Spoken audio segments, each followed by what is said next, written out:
Hello guys, today in this video I'm going to talk about how to become one in nature with the thing that you desire and ask for in order to receive them. So when most people think of prayer, they think of asking for something they do not have yet, speaking to God, to the universe or life itself, and hoping that one day they will receive it. But Neville teaches that the true prayer is not about asking from a place of lack. It is accepting and recognizing that what you desire is already yours in the unseen world and living in that reality right now.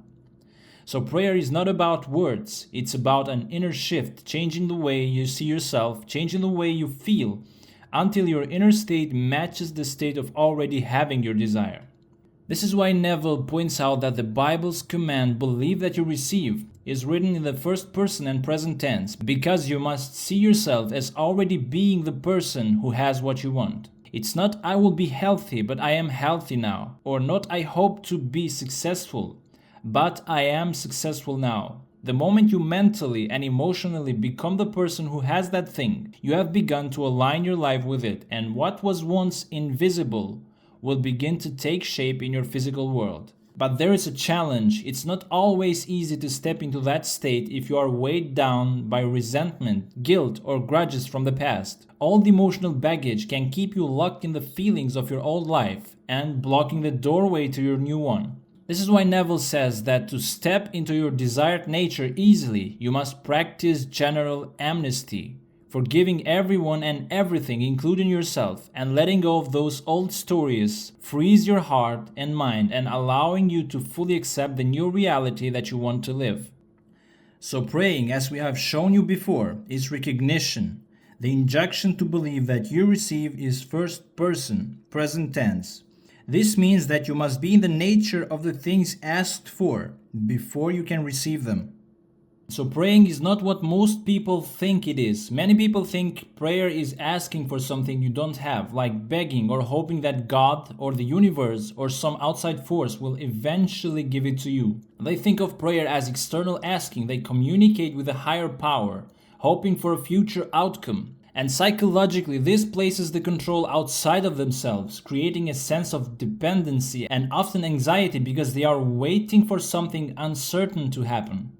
But Neville explains that the real prayer is recognition, which in mental terms is an internal acknowledgement of a reality that you want to create. So recognition activates the prefrontal cortex, the part of the brain that is responsible for imagination, planning, and envisioning outcomes.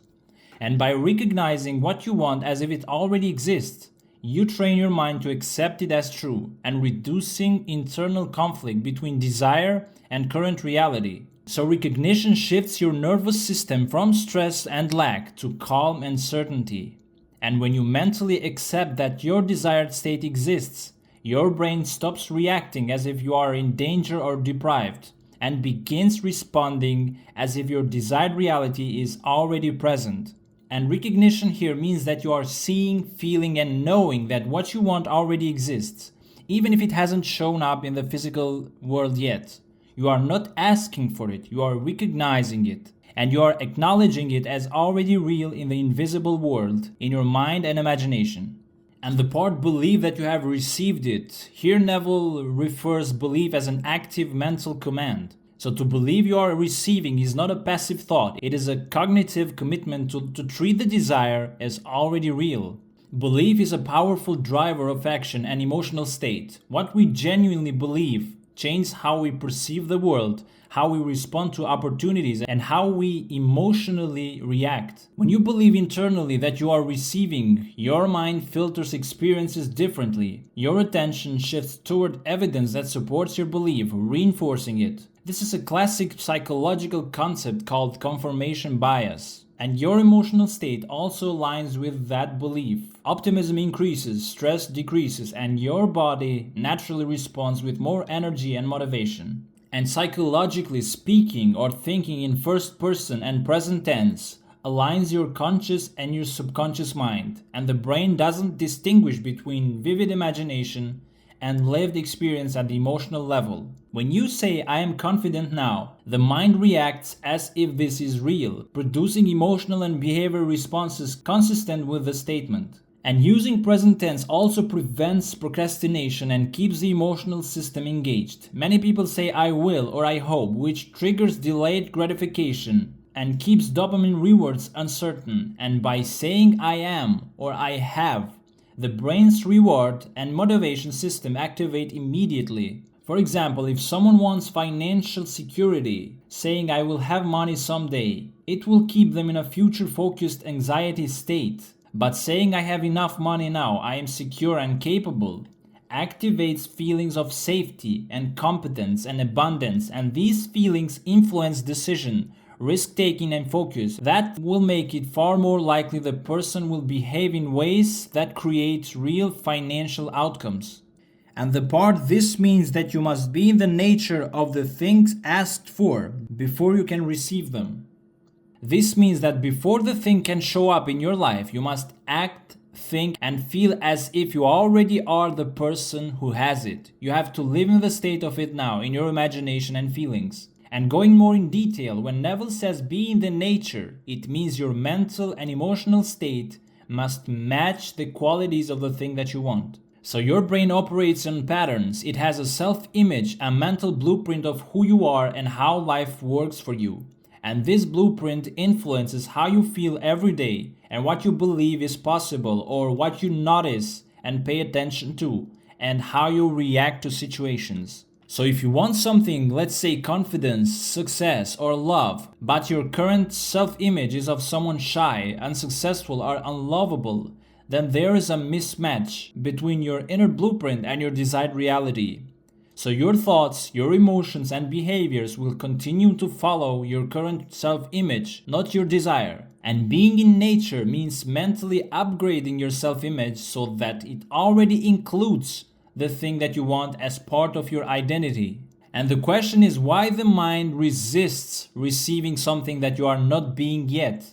So we humans have something called cognitive dissonance. That is a discomfort that happens when your actions or experiences do not match your internal beliefs about yourself. If you somehow receive something that you always wanted, but you don't feel like the kind of person who has it, you will unconsciously sabotage it, you will push it away or fail to fully appreciate it. This is not because you are weak or bad, it's because your mind always tries to stay consistent with its internal picture of who you are. For example, if you see yourself as someone who always struggles with money, then even if you suddenly get a large sum of money, your behaviors and your decisions may unconsciously lead you to lose it. You will take actions that match the old self-image rather than the new opportunity. That's why many people that win the lottery, they end up losing it all in a short period of time. That's why you have to change your inner state first, so when the thing arrives, your mind and emotions are already comfortable with having it. And now your emotions signal whether you are in nature of your desire or not. So your feelings are feedback from your subconscious mind. If you are imagining your desire and feeling tense, doubtful or unworthy, that's your inner self saying, this doesn't match who I think I am right now. And when you are truly in the nature of your desire, the emotional tone is different. You will feel natural ease, acceptance, and even a quiet certainty, like you are not reaching for something far away, but simply living what's normal for you. If your emotional state is one of longing, desperation, or disbelief, your brain is still in the mode of I do not have it. And if your emotional state is one of peace, satisfaction, and confidence, your brain is in the it's already mine mode. And doing this will cause changes in behavior automatically. Once your identity and emotional state will match your desire, your behavior changes without forced effort. And this is called self-consistency. People act in ways that match their self-image.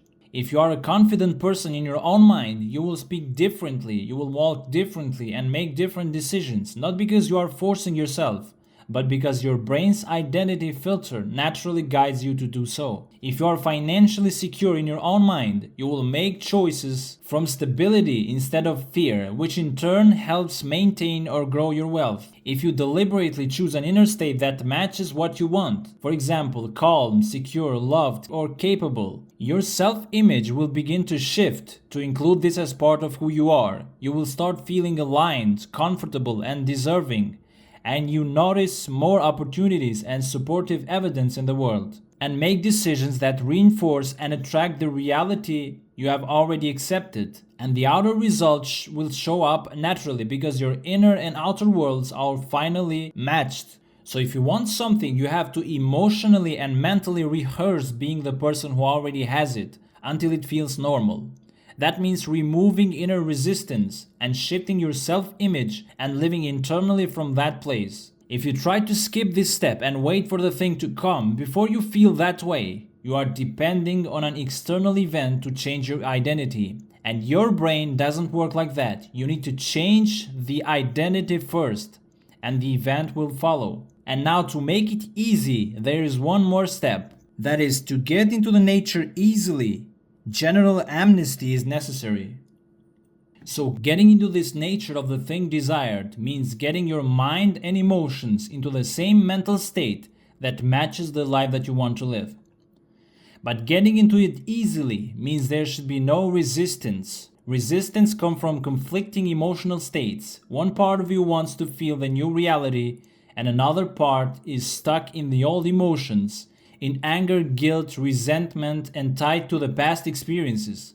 And this internal conflict drains mental energy and makes it hard to stay in the desired state for long. And the goal is to make the shift smooth, where your mind accepts it naturally instead of fighting it. And getting into this natural state, Neville says general amnesty is necessary. And general amnesty means complete forgiveness, releasing all blame, grudges, and mental debts that you feel others owe you, and also forgiving yourself for your own past actions and mistakes. And this is about removing the emotional attachment that keeps your mind replaying the event and keeping you in the same old identity. And when you hold grudges, your brain stores those memories with strong negative emotional charge. And every time you think about them, your body releases stress chemicals, which keeps your nervous system in a fight state.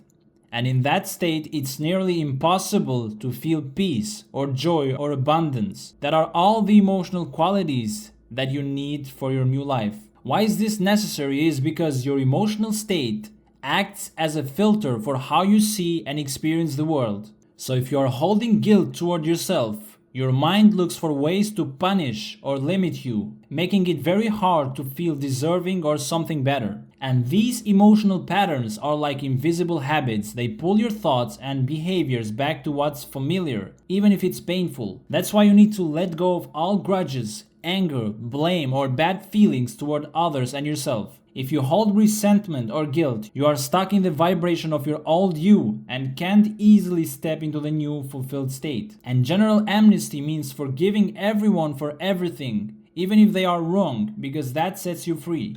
And forgiveness, that means general amnesty, will cut these emotional ties. When you let go, you are no longer emotionally anchored to the old versions of yourself or to the other people's actions. And your mind becomes more willing to accept new feelings and identities without resistance. So these are the benefits of general amnesty. The first one, your nervous system will relax. That means you stop replaying stressful scenarios in your head. The second one is your self-image lightens. That means you no longer define yourself by past wounds or mistakes. The third one is your emotional state changes. Without bitterness or guilt pulling you back, it's easier to feel the emotions of your desired reality. And the fourth one is that your behavior shifts automatically. That means you interact with others from a place of emotional stability rather than defensiveness. And this is not just positive thinking. It's a measurable change in how your brain and emotions operate. And all in the end, I'll remind you that prayer is not a ritual of asking. It's the art of becoming. It is you stepping into the role of the person who already has what they desire and living from that place in thought, in feeling, and in imagination. So you do not wait for the world to give it to you so you can feel it, but you feel it first and then the world rearranges itself to match that feeling. And this shift becomes effortless when you release the heavy chains of resentment, the blame, or the guilt that keep you tied to an old version of yourself. And by giving general amnesty and forgiving everyone no matter what they did and forgiving yourself for your own mistakes, you are cleaning the space inside you where the new life can take root. Because you cannot fill a cup that is already full of bitterness. You must empty it so something better can be poured in. So once you forgive and let go, you will find it much easier to believe in the present moment that you already are who you wish to be. And when you live in that state consistently, speaking in the first person and present tense, and feeling as if your desire is already yours, you will see how quickly life will mirror back to you what you have accepted as true. And this is the true way of prayer. It is recognition, alignment, and release. So recognize that you already have it in the unseen, and align your feelings and identity with the truth now. Release the past so you can step freely into the life that you choose. And do this, and what you once only imagined will become the very thing that you live. Alright guys, I hope this video was helpful and causes you to change, and I will be very happy for that. And I will always await your suggestions and ideas on what you would like me to post in the next video. So write it in the comments below.